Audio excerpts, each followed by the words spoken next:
अस्सलाम वालेकुम बिस्मिल्लाहिर्रहमानिर्रहीम। मैं अपने शौहर की दूसरी बीवी थी और मेरी अम्मा ने मुझे कहा था कि मैं जल्द अज जल्द उससे तलाक लेकर अपने घर वापस आ जाऊं, क्योंकि हमें उसकी पहली बीवी का इल्म नहीं था। लेकिन मैं उससे तलाक नहीं लेना चाहती थी, क्योंकि वो बहुत अच्छा इंसान था और मुझसे बहुत ज़्यादा मोहब्बत करता था। मगर जाने क्यों मेरी अम्मी मुझे तलाक लेने पर मजबूर करती रहती थी।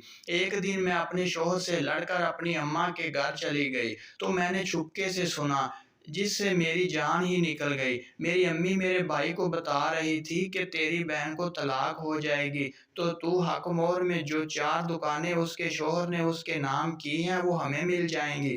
फिर हम उसे बेच देंगे और मेरा बेटा तू कोई अच्छा सा कारोबार कर लेना। मैं ये सुनकर कांप गई, जैसे मेरे सर पर सामान ही गिर पड़ा हो। और मैं उसी वक़्त उल्टे पाँव घर वापस चली आई और अपने शौहर को सारी बात बताकर उससे माफ़ी माँग ली। शौहर ने बताया कि मेरी अम्मी को उसकी शादी का पहले से ही इल्म था, लेकिन उसने जानबूझकर मुझे नहीं बताया था।